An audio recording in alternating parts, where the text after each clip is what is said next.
What's up, YouTube? My name is Devlin, and when I go to visit my grandmother's house and I have to use the toothbrush I used when I was a little kid, it kind of freaks me out sometimes. And I don't know why. I used to brush my teeth all the time. It's not like I slacked back in the day. It just doesn't sit right with me for some reason. But let's talk about Splinter Cell. Thank you for sticking around. You're watching part 4, the fourth area of the St. Petersburg level in the Hunter game type. But this commentary, I don't want to talk about the Hunter game type. I want to talk about Face Off, which is this game's versus mode. Now, if you guys frequent my channel and you watch my stuff often, then you know that I'm not the kind of person to gloat very much. But when it comes to the face-off versus mode in Splinter Cell Conviction, I'm going to gloat a little bit because I have literally not lost a single match of face-off yet. I've probably played upwards of about 30 to 35 face-offs, somewhere in that range. And I have not been beaten yet, not by a single person. There's a guy who came pretty close. His name was I Kill Hajis, and he won 2 rounds and I won 3 rounds. And that's the closest anyone's ever come to beating me. And his name, I remember his name off by heart because he had my heart pounding a little bit because I did not want to lose.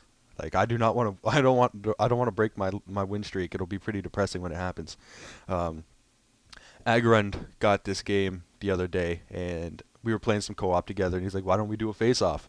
I was like, "Are you serious?" And he wanted to do it, and of course I just utterly obliterated him. But yeah, he just got the game. He wasn't very good yet. I don't even know why he wanted to face me. I'm sure he's probably doing like a Rocky training montage right now, trying to get better so he can come back with like a whole new set of skills to take me on. He's probably like doing push-ups and stuff with his thumbs, to you know, because you use your thumbs when you play video games. You guys know what I'm saying. Anyway, let me explain a little bit how this face-off game type works. It's really well designed. I think it flows perfectly, and it's a lot of fun to play. And the general premise is, you and this other Splinter Cell operative are dropped into an area, and you're competing with one another. And it's whatever scenario the little narrator guy at the beginning says. He just either wants to find out who's better, or it's whoever gets the next big mission. And just the general premise is whoever is the better Splinter Cell is going to move on in the company, this and that. So you guys got to face each other, and it's not one-on-one, so it's not going to get boring because Splinter Cell one-on-one tends to get a little bit boring, considering there's 2 of you and you're kind of just sneaking around, and you probably won't even see each other half the time. It wouldn't be all that fun, I don't think. I can't see that being a very exciting game type to play. But the way they do it is enemies, NPCs, spawn all throughout the map while you're playing. So you've got to sort of balance between being sneaky and getting points and not getting detected, because when you get detected by the guards, your opponent sees your last known position that pops up. So if you're getting detected all the time, your opponent's going to sneak around, find you, and kill you, and you definitely don't want that to happen. So you have to kind of balance between being sneaky and stealthy, but also playing somewhat aggressive so you don't get too behind in points, because you get 1 point for every time you kill an NPC. You get 5 points for when you kill your opponent, but you get three points in the negative for dying.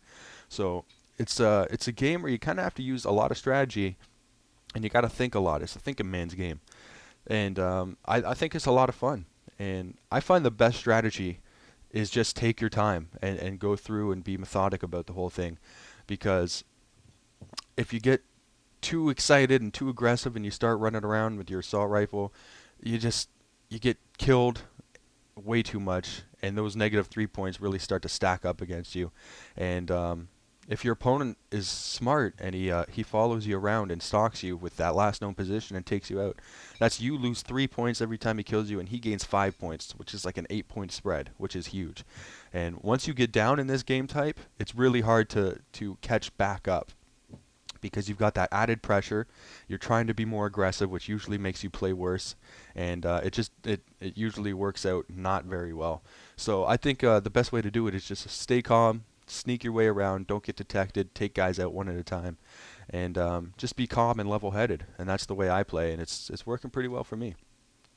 Anyway, guys, that's the video. Thanks a lot for watching, and be sure to stay tuned for the last part.